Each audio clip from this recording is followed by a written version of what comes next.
Adelante, Javier. Hola, ¿qué tal? Buenas tardes a todos y a todas. Gracias por acompañarnos a esta segunda sesión de esto que hemos denominado América en Crisis. Es una segunda sesión en donde retomaremos todo lo que platicaba la vez pasada sobre esta crisis en términos de salud que nos ha traído la COVID-19 y que particularmente ha afectado a los más pobres y las más pobres de este país.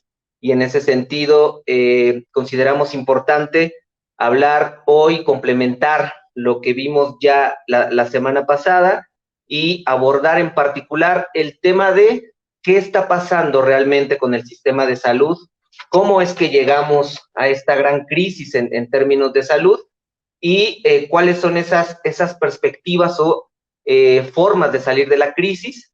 Les recordamos que este programa está enfocado en recuperar también la experiencia de los movimientos sociales y entonces el planteamiento es cómo salir de esta crisis con ayuda de los movimientos sociales, cómo salir de esta crisis si estamos en un movimiento social y cómo desde la colectividad, desde las colectividades, siempre es posible avanzar, ¿no? Sobre todo en los momentos más complicados como el que estamos viviendo ahora como país. Hoy estamos muy contentos, nos acompaña Citlali Hernández.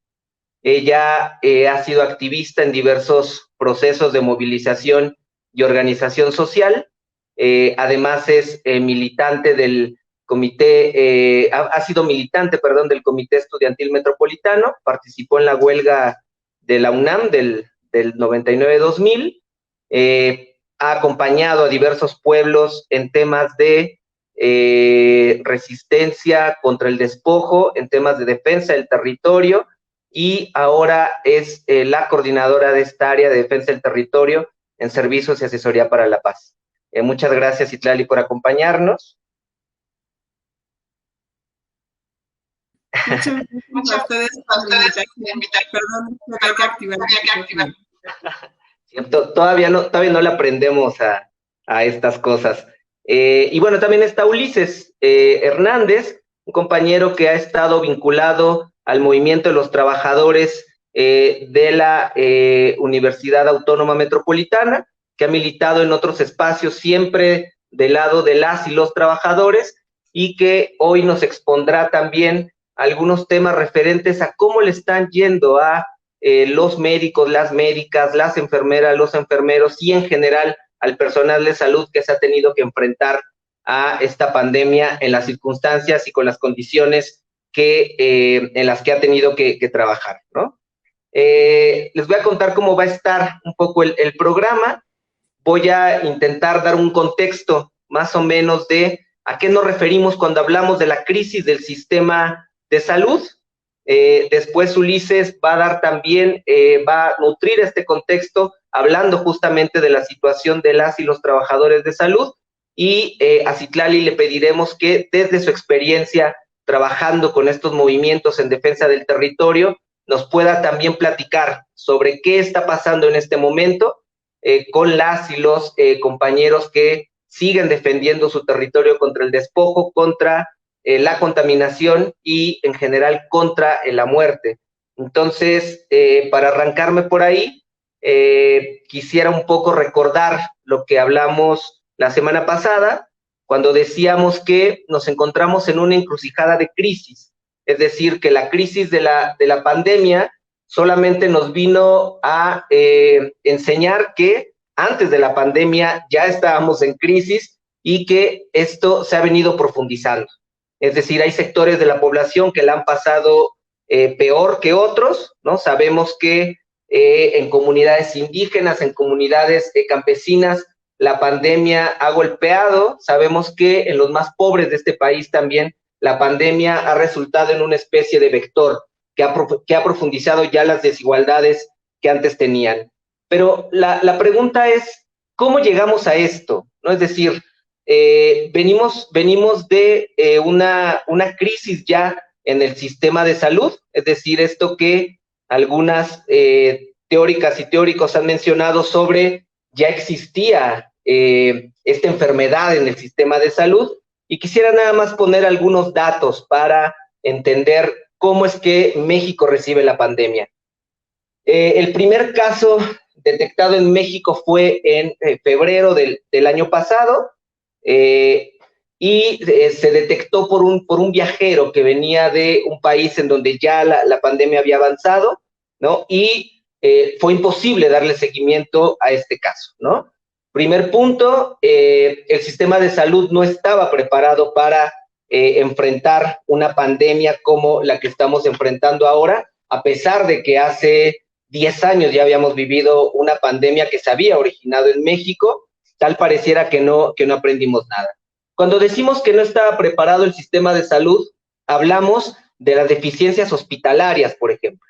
Estamos hablando de cómo se había abandonado alrededor de 327 hospitales.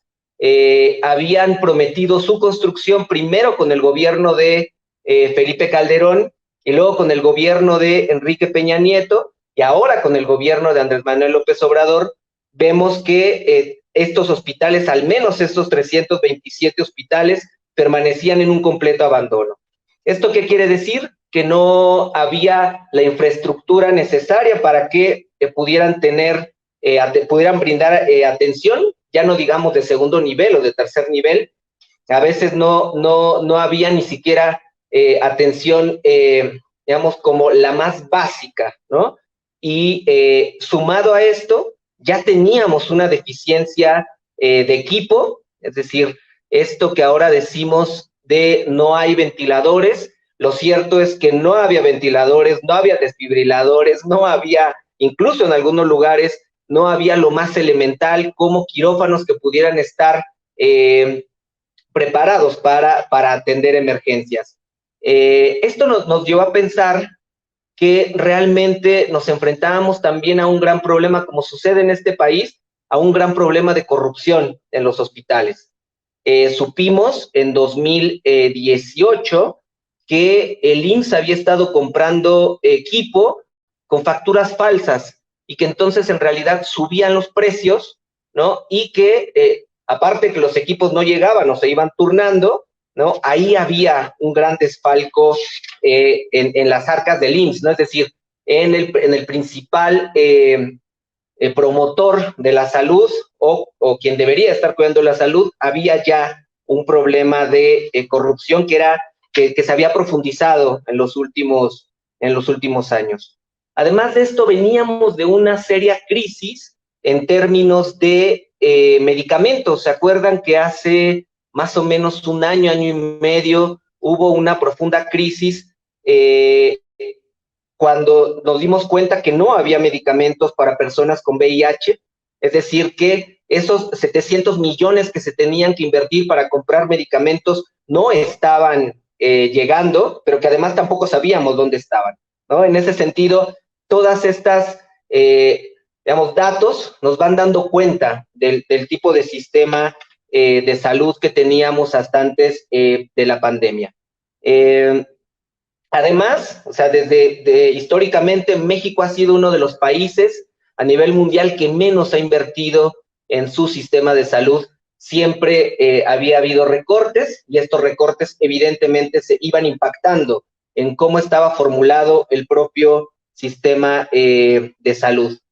Sumado a esto, y creo que eso es importante decirlo, había proliferado en México también una serie de hospitales, de grupos hospitalarios, de servicios privados que tampoco estaban garantizando el derecho a la salud de las personas. Es decir, sabíamos que había hospitales a donde estaba llegando incluso equipo de hospitales públicos. Lo vimos con el exgobernador de Oaxaca, ¿no? Que era dueño de un hospital, y entonces parte del equipo que tenía que llegar a Oaxaca, el exgobernador Ulises Ruiz, que tenía que llegar a Oaxaca, en realidad llegó a un hospital privado del cual él es dueño, ¿no?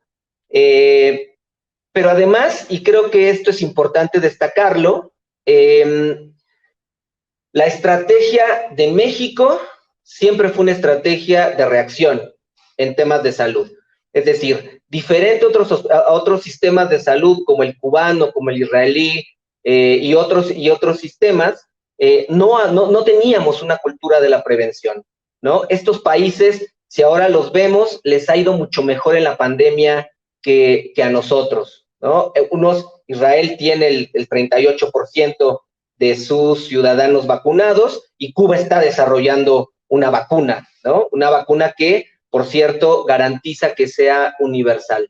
Entonces, estas deficiencias del sistema de salud sumadas a la estrategia de no prevención, en donde veíamos que México ocupa los primeros lugares de diabetes, incluso en personas jóvenes, los primeros lugares de obesidad, los primeros lugares de hipertensión, los primeros lugares de otras enfermedades y comorbilidades que afectan a la población que se contagia de COVID, ¿no?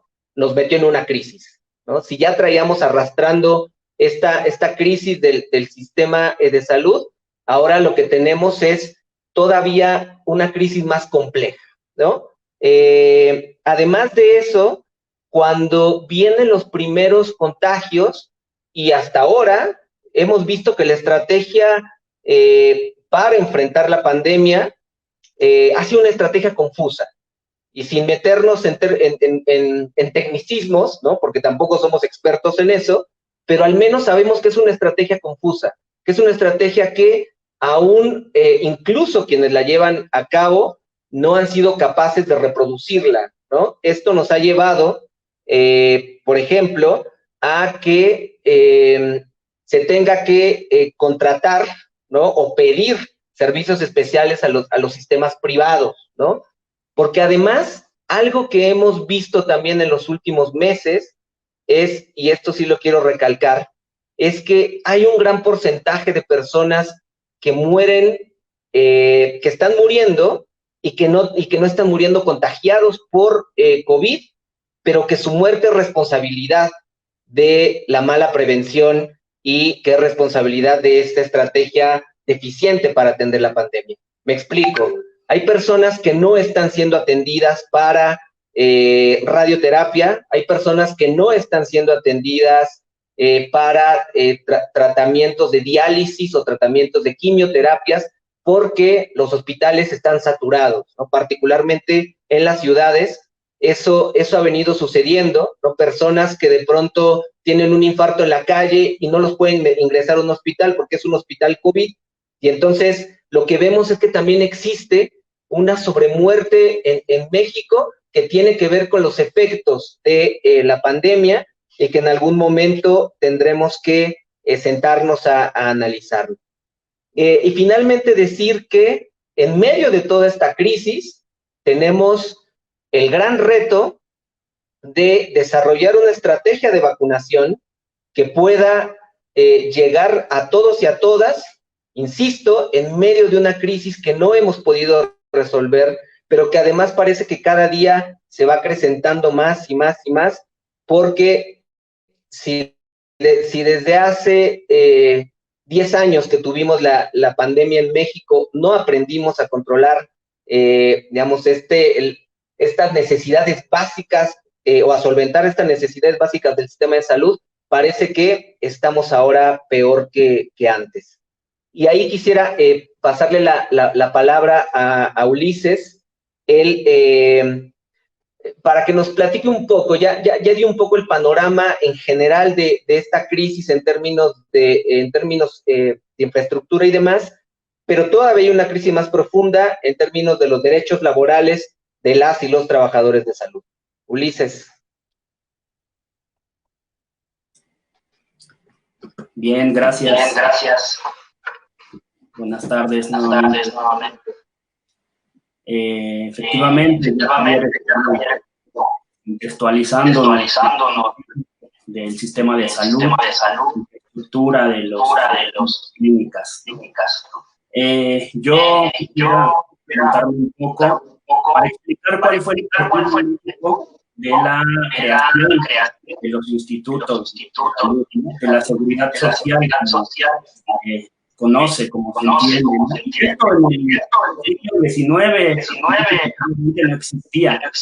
Fue la seguridad demanda de los trabajadores de la Revolución Mexicana, donde existían mejoras laborales, condiciones también para ellos y para sus familias. Gracias a esto, por ahí de los se crea el Instituto Mexicano del Seguro Social, empieza a cubrir a los de la ciudad, el campo, y que tiene una problemática terrible para el museo, pero bueno, año con año iba creciendo la presencia de las clínicas, de los hospitales en la ciudad, en el Distrito Federal en ese entonces, y en el resto del país, ¿no? Es decir, en un periodo de 10 años, de 15 años, ya cubría el territorio nacional. Pero esto acompañado después en el 61, 62, de la creación del ISSSTE, que era o que es el Instituto de Seguridad y Servicios Sociales para los trabajadores al servicio del Estado, es decir, quienes cubren los servicios de salud para las y los trabajadores del gobierno. Sin embargo, con esto no era suficiente. Por ahí también se tuvo que echar mano de la Secretaría de Salubridad y Asistencia en ese entonces, hablando de los 50, 60, ¿no? Y las Secretarías de Salud de cada estado de la República. En el Distrito Federal se inicia con los servicios de médicos del Distrito Federal y bueno, todo esto lo quiero dejar claro para que entiendan los compañeros, todos los que nos están siguiendo en la transmisión, ¿no? Que queremos establecer cómo en un momento para el gobierno, para los patrones, para los trabajadores, es de suma importancia invertir en infraestructura para dar los servicios de salud, pero a raíz de, tenemos por ahí claro, que es en la llegada del neoliberalismo a México, por ahí de unos 40 años hacia acá, donde todas estas, digamos, obras, toda esta infraestructura en la que se invirtió, viene hacia abajo, lo que decía Javier, ¿no? Ya no hay inversión en nuevos hospitales públicos, ya no hay inversión en investigación pública, ya ni siquiera nosotros podemos generar ahorita una vacuna, a duras penas los institutos de investigación como de la UNAM, del Politécnico, públicos, están trabajando a marchas forzadas, pero sin apoyo. Es decir, de 35, 40 años hacia acá, la tendiente del neoliberalismo es reducir al máximo la inversión en la infraestructura, en las cuestiones del sistema de salud público, ¿no? ¿Esto qué pasa? Que cuando en el 2020 suena el asunto de la pandemia, efectivamente, años de abandono que nos llevan a que colapse. Queremos que quienes nos siguen entiendan esto y que también nosotros tenemos la forma en la que puede o en la que se debe trabajar para recuperar al sistema de salud pública. ¿Qué necesitamos o qué se necesita? En cuanto a la inversión gubernamental, al menos el 6% del Producto Interno Bruto tendría que destinar al asunto de la salud en México. Lamentablemente, hasta el año pasado solamente se invertía el 2.5% del Producto Interno Bruto, ¿no? Ahora, ¿qué sucede con el asunto de las trabajadoras, de los trabajadores, de las y los estudiantes médicos en formación, de los enfermeros, de las enfermeras, de los trabajadores administrativos, de los radiólogos, de todo este universo que conforma? Porque muchas veces creemos que los trabajadores de la salud solamente son los médicos, y no. Un hospital, una clínica, la mantienen en pie una serie de trabajadores que en su conjunto llamamos los trabajadores, las trabajadoras de la salud, ¿no? Y lo que nosotros decimos, al 2020 hay una fuerte demanda de estos compañeros trabajadores de la salud por mejorar sus condiciones laborales, por mejorar sus condiciones económicas, y que se agudiza y se le añade el asunto de defender, de cuidar su vida por el asunto del COVID-19 y los contagios que se están dando en estos hospitales, en estas clínicas, ¿no? En estos consultorios. Lamentablemente nosotros podemos ver que, pongamos un ejemplo, ¿no? El gasto público destinado a estas cuestiones del sector salud para enfrentar, ya ubicados, para enfrentar la emergencia sanitaria, no va separado, pero dejemos ahorita a un lado los años de abandono por los proyectos neoliberales. Ahora pensemos que este nuevo gobierno dijo, yo dejo atrás el neoliberalismo, pero ¿qué sucede? Que deberíamos de ver algunos elementos que pudieran decirnos que efectivamente están transitando hacia un nuevo proyecto, ¿no? Pero ¿qué pasa? Que para enfrentar la emergencia sanitaria, para nada se compara el recurso que se da para el sector salud, como por ejemplo los recursos que se dan para los megaproyectos de corte o de tipo el Tren Maya, el aeropuerto de Santa Lucía, y peor aún, el presupuesto que se le da a las secretarías como la de Defensa Nacional, ¿no?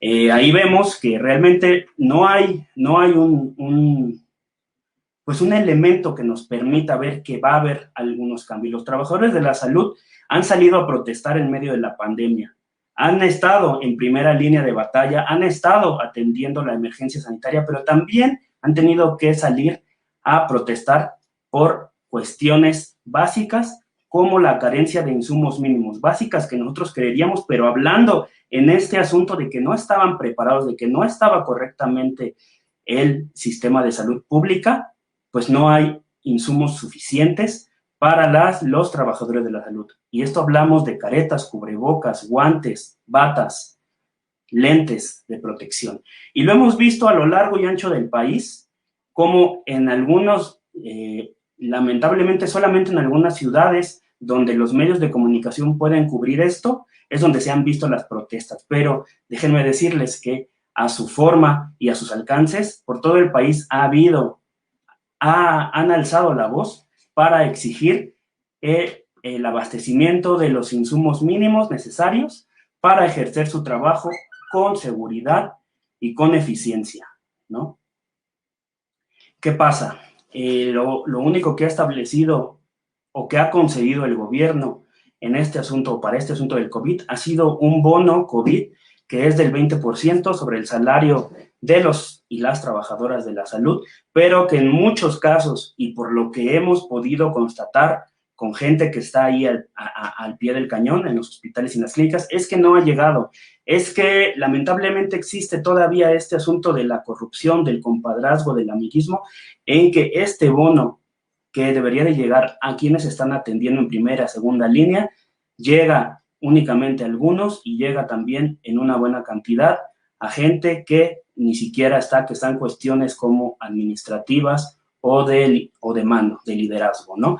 Hemos visto organizaciones como la Unión Nacional de Trabajadores por la Salud en México, la del Movimiento de Trabajadores de los Servicios de Salud Pública. Hemos visto también a estudiantes que se organizan, por ejemplo, en el Movimiento Nacional de Médicos en Formación, en la Asamblea Nacional de Médicos Residentes, en los residentes de la CEDESA, CDMX. Hay otra asamblea que es de pasantes, de enfermería, etcétera, etcétera. O sea, han estado protestando, ellos han salido este año. Los primeros, que ya son trabajadores conocidos como trabajadores formales, han protestado por su equipo de seguridad, que ya hablamos. Han protestado por una basificación. Hay más de 100,000 médicos en las diferentes secretarías y en todos los estados de la República que no tienen una basificación. Y recuerdan que hace 2 años que el gobierno actual, el gobierno federal, en voz de su presidente, del presidente de la República, dijo que iba a haber basificación para todas y todas. La realidad es que ha sido muy lento este proceso. Y lo más lamentable es que ha habido médicos, enfermeros, trabajadores de los laboratorios, trabajadores administrativos que han fallecido y que no cuentan con una base. No cuentan, es decir, con ciertos derechos que te permitirían contar para ti, para tus familiares después de un deceso, y que pudieran ayudarles, si ya de por sí es difícil, es lamentable un deceso, pues que no cuentes con este tipo de apoyo, es todavía más, ¿no? Han protestado, decíamos, por esa basificación, han protestado por un salario digno que corresponda a la cantidad de trabajo, a las horas que permanecen en los hospitales, en las clínicas, y, ojo, los segundos, que son catalogados como trabajadores de la salud en la informalidad, y esto nos referimos a los estudiantes de los últimos años, a los estudiantes, a los pasantes de servicio social. Los estudiantes en los últimos años se llaman médicos internos de pregrado. Ellos ya están terminando y están en clínica, están en hospital, ya sirviendo, pero con su calidad de estudiantes, es decir, no cuentan con un contrato de trabajo, no cuentan con derechos, cuentan únicamente con becas, y estas becas la mayoría de las veces son bajísimas. Y, por ejemplo, tenemos un caso en el Instituto Politécnico Nacional. Los médicos, las médicas que ya terminan, son pasantes, van a su servicio social y lo hacen dentro de las escuelas del Politécnico, ahí no hay beca, por ser un asunto institucional e interno. Ahí vas un año, haces tu servicio social, estás al frente en el consultorio médico de una escuela, ya sea a nivel medio superior del Politécnico, y no te dan una beca. ¿Por qué? Porque estás en un convenio institucional interno. ¿A quién diría, no? Pues efectivamente tienen que hacer su servicio social, pero ojo, pongamos un ejemplo. Hay escuelas de 4,000 alumnos, 2,000, digamos, de un turno, 2,000 del otro. Que un médico pasante de servicio social esté a cargo de darle atención a estos estudiantes, dar atención a los docentes, a los administrativos, a los funcionarios, y que no tengan un apoyo ni siquiera como una beca, a mí me parece sumamente lamentable. Quisiera decir un poco cómo están en general los salarios de los médicos y las becas de los estudiantes.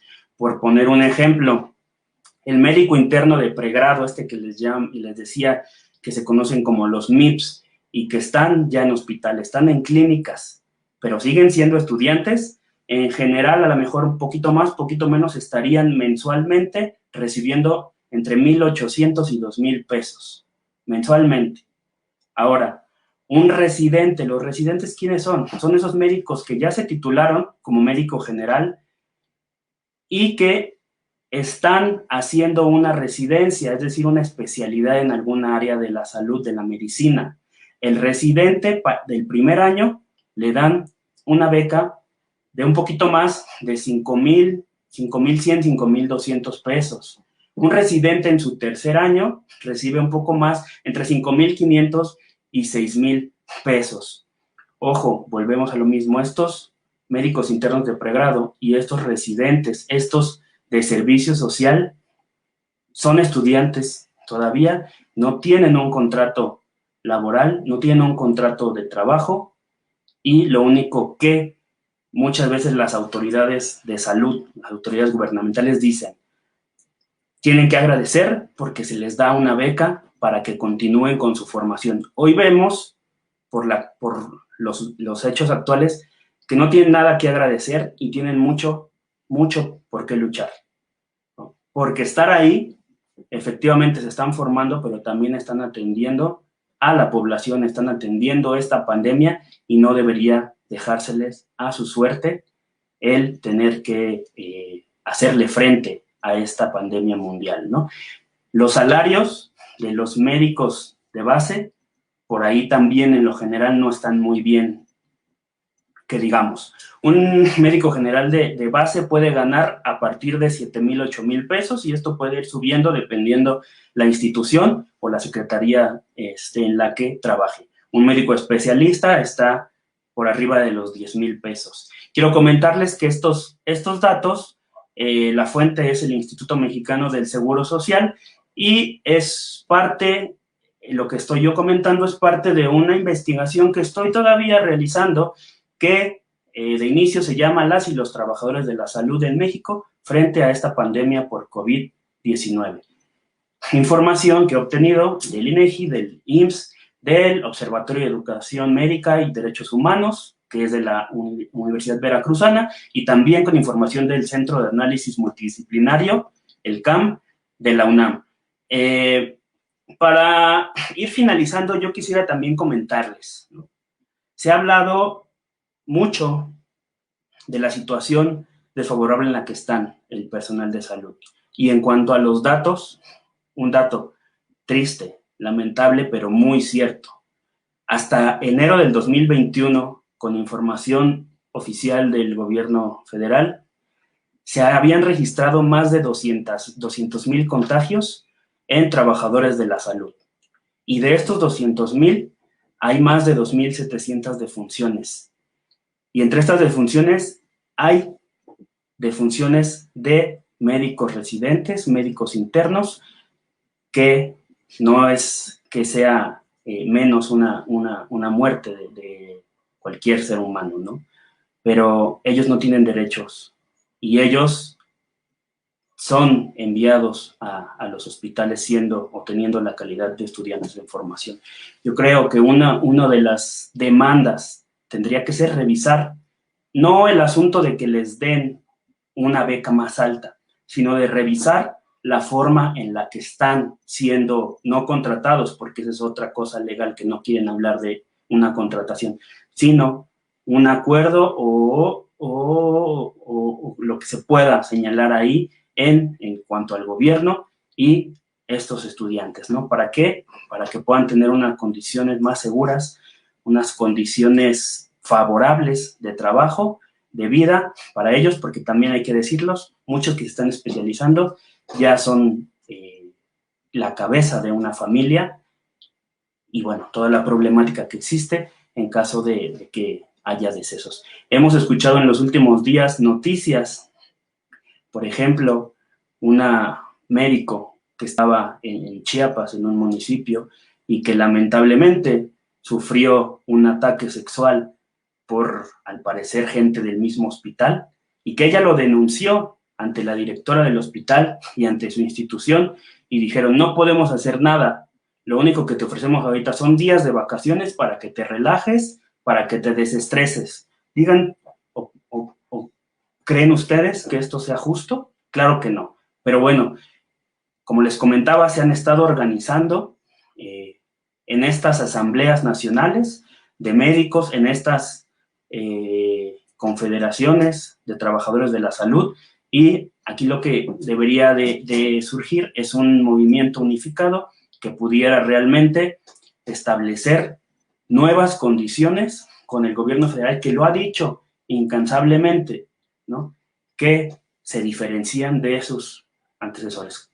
Este es el momento para que se pueda realizar.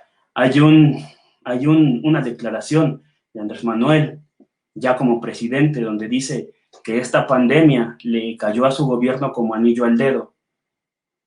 Esperamos realmente que si hay un interés por realmente cambiar las cosas, lo demuestren. Y este es uno de los elementos necesarios para que se pueda demostrar, ¿no? Entonces, por esta parte, lo que vamos a hacer en las siguientes sesiones es que, para seguir abundando en el tema, podamos invitar a médicos, a médicas, enfermeros, enfermeras, gente de estas organizaciones que están ahorita luchando por sus derechos, por mejores condiciones, puedan acompañarnos y puedan exponer también el trabajo, ¿no? Entonces, yo dejaría ahorita hasta aquí la participación y le daría el espacio a la compañera Citlali. Muchas gracias. Muchas gracias, Ulises y Javier, por la invitación para participar de este espacio. Yo quisiera platicar un poco desde el trabajo que a nosotros nos ha tocado realizar y desde la perspectiva que hemos ido construyendo respecto al contexto en el que se desarrolla el COVID, ¿no? Creo que ya algo lo mencionaba Javier al principio. Yo entiendo que un poco la situación es como el virus, tal cual, cuando llega a un organismo, al cuerpo de una persona, depende de qué tan saludable esté ese cuerpo, de qué tan fuerte esté, qué tan tan sólido esté ese organismo, tan fuerte, digamos, depende cómo impacta el virus, ¿no? Y algo que hemos visto es que mientras el cuerpo está más enfermo, tiene problemas, pues entonces es más grande, pues eso implica que hay más condiciones de vulnerabilidad que hacen que el virus avance. Y a mí me parece que el virus hizo exactamente lo mismo con los países y con los estados y con las comunidades y con las sociedades. En aquellas comunidades donde había condiciones donde estaban más sanos, donde hay mejores formas de organización, mejores procesos, discusiones, las comunidades están en mejores posibilidades o los países de enfrentar el virus y entonces se desarrollan mejor. Pero desafortunadamente México es un país que no estaba fuerte en su sistema de salud, pero no solo en su sistema de salud. La crisis que provocó el modelo neoliberal en todos los niveles es una crisis que se está viendo, porque ahora hay dos crisis superpuestas, ¿no? La crisis que tiene que ver con salud, pero también la crisis económica, que están en un contexto muy importante, que las dos están en una situación muy delicada y que eso está colocando a la sociedad, a la comunidad, a las personas en una situación muy delicada en distintos niveles. Cuando el COVID llega a las comunidades indígenas o a las comunidades rurales o las comunidades equiparables, se enfrenta a una situación que ya de por sí era adversa, que tiene mucho que ver con la situación de acceso a la salud. A mí me tocó estar en comunidades indígenas en donde el médico iba una vez a la semana y era un médico que iba a atender a muy poquita gente, o gente que tiene que trasladarse 8 horas, 12 horas, conseguir un carro porque no hay transporte público para salir de la comunidad, o solo hay un transporte público que sale a una hora muy específica del día y que si no lo agarras a esa hora ya no se alista de la comunidad. Entonces, en general hay como esta situación en la que el acceso a la salud ya era un reto para estas comunidades. Y no solo el tema de salud, ahora también está todo el tema del acceso a la educación. Nos han presentado en medios de comunicación con esta narrativa o con este discurso como de héroes, aquellos maestros que en medio de la adversidad han encontrado las posibilidades para enfrentarse a ese contexto adverso y lograr llevar un pizarrón pegado en la camioneta en su camioneta y llevar con los chavitos que no tienen acceso a internet, que no tienen luz, que no tienen televisión, que no tienen computadoras y que también tienen derecho a tener una educación, ¿no? Y sí, estos profesores y estas profesoras son héroes, siempre han sido. Los maestros de este país, particularmente los maestros rurales, siempre han tenido esta fuerza, esta energía para encontrar maneras, pero ¿y el Estado? ¿Dónde quedan las responsabilidades del Estado frente a este escenario? Entonces, no podemos, por esta admiración que podemos tener por estos profesores y profesoras, de pronto ignorar la responsabilidad que el Estado tenía para estas condiciones. Y en ese contexto, pues está también el problema de la brecha digital, que va muy ligada al tema de la educación. ¿Qué pasa en las comunidades indígenas en donde en el contexto de la pandemia y por la presencia de la pandemia ahorita no pueden salir, pero tienen un conflicto? Comunidades que tienen un amparo que interpusieron y que están esperando una resolución, comunidades que tienen conflictos porque les están llegando cobros excesivos de luz y que desde hace muchos años se han negado a pagar y que tienen la importante tarea de increpar al Estado, increpar a las autoridades, meter amparos, generar procesos de diálogo y que ahorita no pueden salir de sus comunidades, que no deben salir por la situación de inseguridad. Y entonces que tampoco pueden tener asambleas, ¿no? Nosotros nos sentimos en las ciudades de pronto muy desesperados con este encierro, con esta imposibilidad, pero la realidad que se está viviendo en las comunidades es muy distinta. Y en esta realidad que se está viviendo en las comunidades, quizás hay una parte donde algunas comunidades al principio de la pandemia se cerraron e evitaron que la gente siguiera entrando y generaron condiciones de protección, pero eso no podía sostenerse por mucho tiempo, porque necesitaban acceso a las, por ejemplo, ¿qué pasa en aquellas comunidades donde no hay corner shop para pedir el súper a domicilio, o no hay Walmart para ir a comprar el supermercado? Y entonces hubo incluso conflictos en las comunidades para defender los mercados, porque de pronto hay como una decisión que toma el gobierno diciendo, vamos a todo el mundo va a su casa, nos aislamos, se generan estas condiciones, y a partir de ese momento, pues hay gente que dice, tampoco vamos a poner los mercados. ¿Y dónde van a comprar la comida? Y las personas que viven de poder ir a poner su puesto y vender, ¿de qué van a vivir estas semanas? ¿De qué van a vivir estos meses o estos años, que no sabemos cuánto va a durar la crisis sanitaria? Y frente a ese escenario, pues es importante reconocer lo que las comunidades han estado haciendo y las comunidades indígenas han estado desarrollando. Antes de entrar a esta parte de cómo se ha estado resolviendo y cómo lo han estado resolviendo, yo quisiera también señalar otro contexto, porque decíamos, hay condiciones de seguridad, de desigualdad, que tienen que ver con salud, con educación, que tienen que ver con el encierro de las comunidades. Está la brecha digital. ¿Qué es esta brecha digital? Es que eso lo vemos mucho también nosotros, en quienes nos pueden ver hoy por hoy, probablemente son personas que están en una ciudad. Las personas que hoy están ahorita conectadas viendo este foro son personas que tienen luz, que tienen una computadora, que tienen un smartphone donde pueden conectarse y ver lo que está pasando. Esas condiciones, pero además el aparato no representa lo mismo para todas y para todos. No es lo mismo el reto que representa para mí que para una persona de 70 años, que para una persona de 60 años, pero también no es lo mismo para una persona que tiene una perspectiva intercultural, una perspectiva cultural distinta, para la que el celular no es un elemento cotidiano. Entonces, esta brecha digital se traduce primero en qué tanto sabemos y qué experiencia tenemos respecto a la tecnología. Pero también depende de la infraestructura. Hay comunidades que no tienen luz, y entonces frente a ese escenario, o que de plano dejaron de usar la luz porque no podían pagarla. Hay comunidades en donde no hay internet porque no hay señal.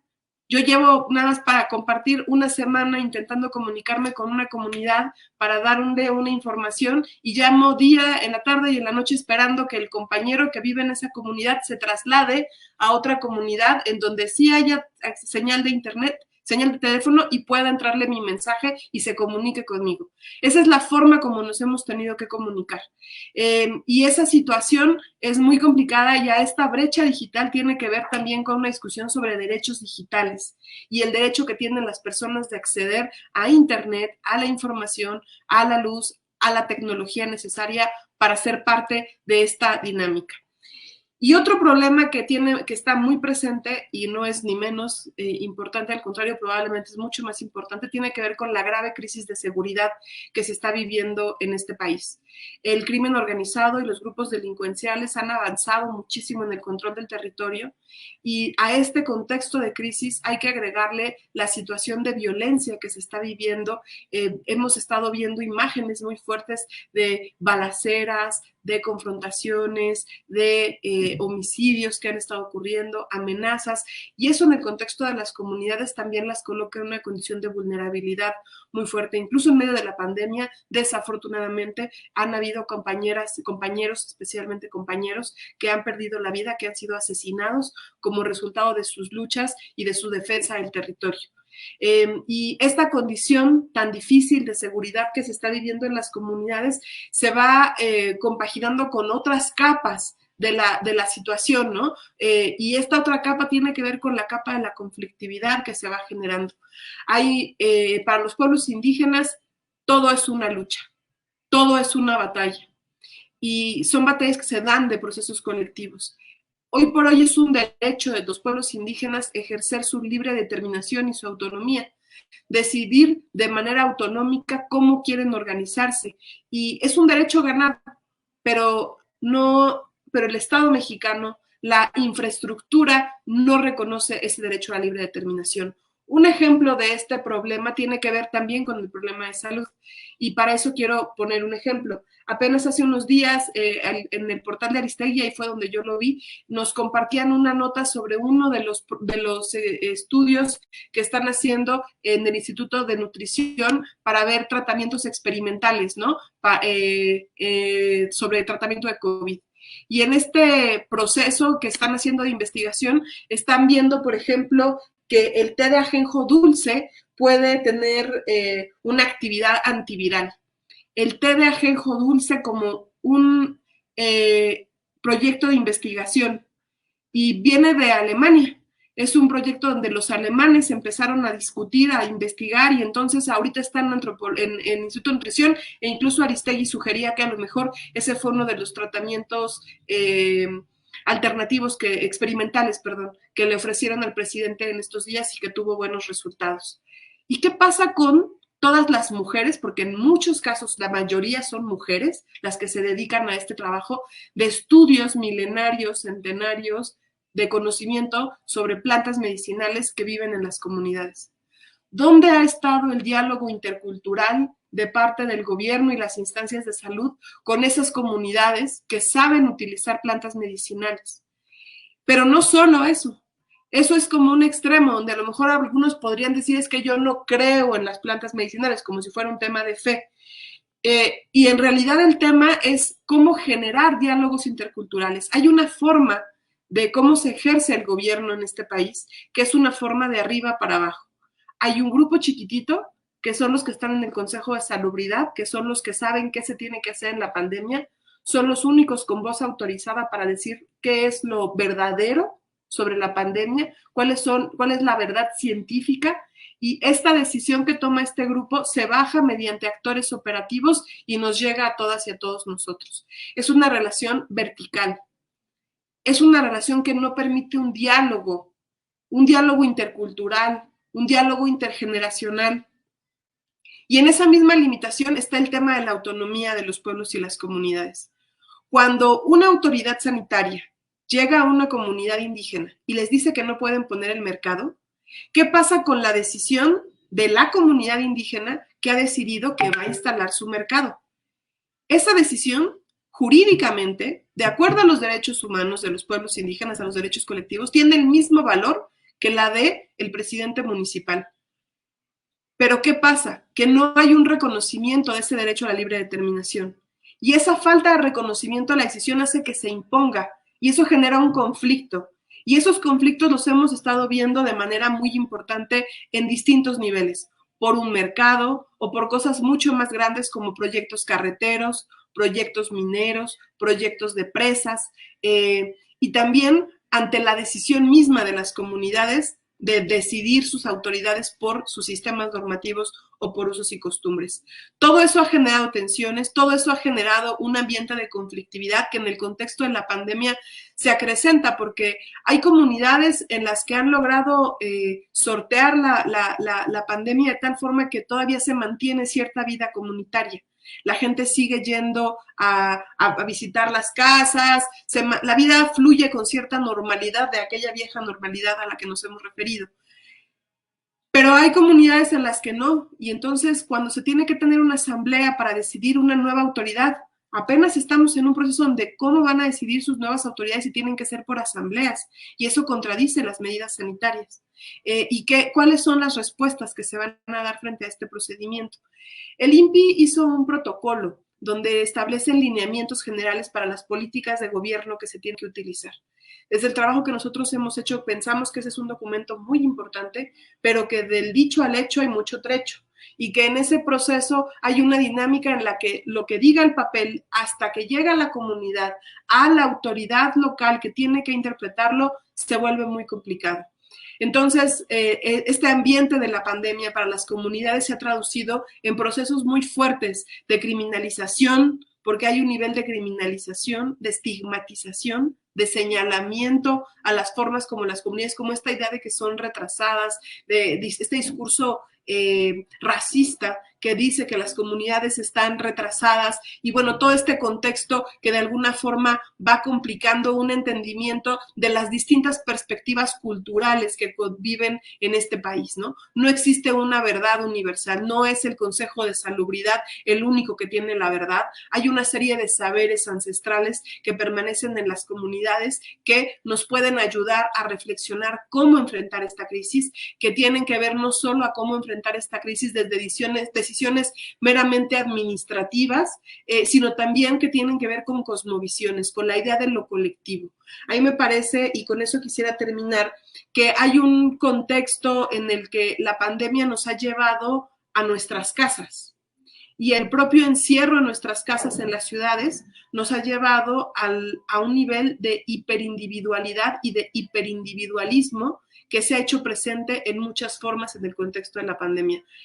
Algo que brilla siempre en esta sociedad mexicana es la solidaridad, ¿no? Y ahora hemos visto que ante las problemáticas para conseguir, por ejemplo, oxígeno, empezaron a salir esfuerzos que estuvieron buscando cómo compartir información y cómo reaccionar en red frente al tema. Y creo que eso tiene mucho que ver con esta raíz cultural mexicana, indígena, que tiene que ver con lo colectivo, con lo comunitario y como la forma en la que a manera de comunidad vamos a resolver estos problemas. La única forma de resolver estos problemas no es solamente quedándonos en casa.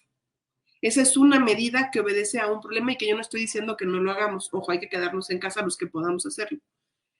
Pero quedarnos en casa implica en este momento discutir y reflexionar también de manera colectiva cómo enfrentamos esta crisis y cómo reconocemos los saberes ancestrales y cómo no queremos volver. Yo no quiero volver a la vieja normalidad. Yo quiero volver a una nueva normalidad en la que haya mejores condiciones, donde los pueblos indígenas, por ejemplo, no estén en esas condiciones de marginación en términos de salud, de educación, de acceso a un montón de servicios, de agua potable, etcétera, sino queremos una nueva normalidad, pero bajo una nueva relación y nuevas reglas y nuevos contextos. Entonces, creo que es hoy más que nunca importante voltear a ver el té de ajenjo dulce, voltear a ver lo que están haciendo las cocinas de las mujeres indígenas de este país, reconocer el valor que tienen cada una de ellas en la construcción de esta sociedad, pero al mismo tiempo darles el lugar que se merecen como sujetos de derecho público y como actores claves de la nueva sociedad que estamos construyendo. Muchas gracias. Muchas gracias a ti, Citlali, por ponernos este panorama, por contextualizar. De pronto, para quienes estamos en las ciudades, para quienes no tenemos de pronto tanto contacto con las comunidades indígenas equiparables, siempre es importante para nosotros tener de primera mano esto sobre la mesa. Fíjense, yo nada más quería poner un dato sobre lo que dice Citlali, que tiene que ver con la mortandad de la COVID, en la diferencia entre la mortandad en comunidades indígenas y en ciudades o en comunidades no indígenas, ¿no? Cuando una persona no indígena en una ciudad se enferma, tiene de 10 a 13%, ¿no? Es decir, lo digo más sencillo, de cada 100 personas en una ciudad que no son indígenas se enferman, 10 o 13 mueren, ¿no? Ese es más o menos el acumulado de mortandad que tenemos. En los pueblos indígenas la mortandad sube de 18 a 21%. Quiere decir que de cada 100 indígenas que se enferman, pueden morir hasta 21, ¿no? Esa es también una forma de desigualdad que hemos visto que la pandemia ha desnudado, pero que además es una forma de desigualdad que no es nueva. Lo vemos en la muerte materno-infantil, lo vemos en la muerte por desnutrición, lo vemos en la muerte por la contaminación, particularmente de las empresas extractivas en comunidades indígenas, y lo vemos también por la violencia, ¿no? Entonces, yo quisiera nada más 2 minutitos para los compañeros, para Citlali, para el compañero Ulises, para que pudiéramos cerrar, ¿no? O sea, creo que ha sido un espacio muy, digamos, muy clarificador, y quisiera que pudiéramos cerrar con una pregunta. 2 minutos, no sé cómo le van a hacer. ¿Qué ¿qué hacemos después de la pandemia? Es decir, ¿cómo hacemos que los movimientos en defensa de los trabajadores, que hacemos que están en la calle, pero se puedan nutrir para poder aprender de lo que sucedió en la pandemia? ¿Qué hacemos con los movimientos indígenas en defensa del territorio para que se puedan nutrir y salir de la pandemia más fortalecidos en eso que dice Citlali como la realidad, ¿no? La normalidad que sí queremos, la de la fuerza de los pueblos? Si quieres tú primero, Ulises. Sí, gracias. Igual el micro. Es que si no, luego nos reclaman que se escucha el eco. No, agradecer a la compañera Citlali por estar aquí con nosotros en este espacio que es nuevo, que estamos justo echando a andar por esto que señala Javier, ¿no? ¿Cómo le hacemos para salir colectivamente, construir esa nueva normalidad, ¿no? Que tiene que surgir desde abajo y entre todos nosotros, ¿no? Y no al revés, ¿no? Entonces, agradecemos a Citlali por este esfuerzo. Las siguientes sesiones vamos a seguir bajo esta dinámica, ¿no? Es decir, no vamos a soltar los temas y vamos a tratar de tener un hilo conductor, ¿no? Que finalmente nos ayude a colectivamente ir trabajando en estas respuestas que necesitamos, ¿no? Hay quien está participando en el asunto de los y las trabajadoras, ¿no? Hay quien está y va a participar aquí en el asunto de la lucha de las mujeres, ¿no? Contra la violencia, contra el sistema heteropatriarcal. Quien está relacionado con el asunto de las resistencias contra los megaproyectos, por la defensa de la vida, del territorio, de los recursos, ¿no? Y así le vamos a seguir dando, ¿no? El asunto de la educación, que es un tema que nosotros hemos ubicado como muy importante y está trabajando en este espacio para poder traer compañeros que nos hablen de esta parte, ¿no? Y bueno, en esta cuestión, pues les pedimos a quienes están ahorita presentes que difundan, que nos ayuden a difundir este esfuerzo que hacemos y que es autogestivo, o sea, que surge de la necesidad y de la organización de nosotros cuatro que inicialmente lo echamos a andar, pero que también lo vamos a nutrir con los compañeros con los que hemos estado desde siempre en la escuela, en el trabajo, en las luchas, en las resistencias, ¿no? Entonces, yo los invito a que la siguiente sesión estén aquí presentes y que se pueda difundir, que podamos ir organizando esta parte. Nosotros creemos que no podemos efectivamente quedarnos en casa, pero este es un elemento que ahorita podemos utilizar y que tenemos que sacar jugo, ¿no? Muchas gracias, compañeros, y yo les cedo la palabra a Citlali. Yo pienso, Javier, respondiendo a la pregunta que haces y agradeciendo a Ulises también la oportunidad, que necesitamos replantearnos las preguntas. Que esta crisis es una crisis que nos ha sacudido a todas y todos de una forma como nunca. Nos ha replanteado en muchos niveles personales, familiares, nuestro lugar en el mundo. La crisis que estamos viviendo, esta etapa de la pandemia, al final, cuando llegue ese final, la forma como llegue, vamos a tener que hacer cuentas. Vamos a tener que contar las historias de aquellos que perdimos en el camino, que no llegaron con nosotros, porque desafortunadamente todos los días hay personas, miles de personas, millones de personas que se están muriendo en el contexto de esta pandemia, y cuando terminemos, lleguemos a un punto que cada vez se ve más cerca, finalmente creo que ahí vamos a tener que hacer cuentas. Y en esas cuentas creo que tendremos que reflexionar también cómo es que llegamos a este punto, porque no es un desastre natural. No estamos en este punto porque de pronto un virus mutó y no tuvimos nada que ver. Porque si tuviéramos un sistema de salud fuerte, estaríamos en otro contexto frente a la pandemia. Porque si tuviéramos acceso a la educación universal, no estaríamos discutiendo si existe o no existe el COVID.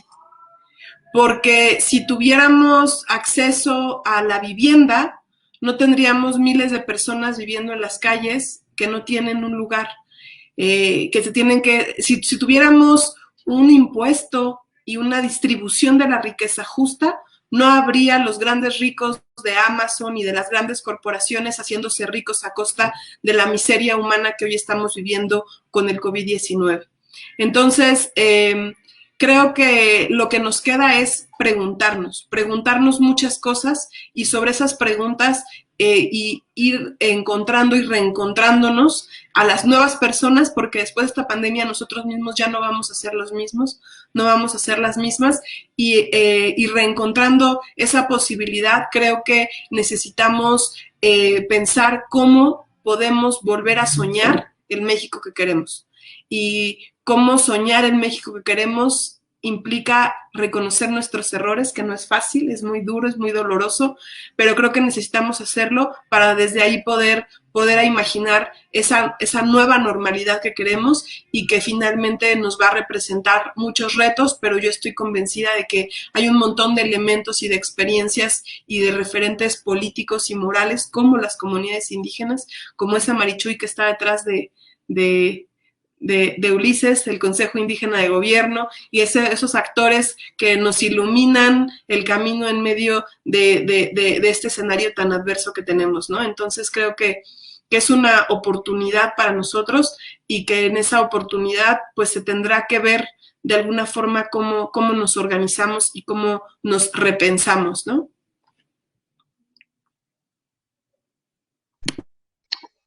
Pues muchas gracias otra vez, Citlali, por estar hoy con nosotros. Ulises, aquí le vamos a cerrar. El siguiente programa estamos pensando abordar el tema justamente de educación. Seguramente va a estar muy interesante y bueno, las esperamos. Muchas gracias a ustedes.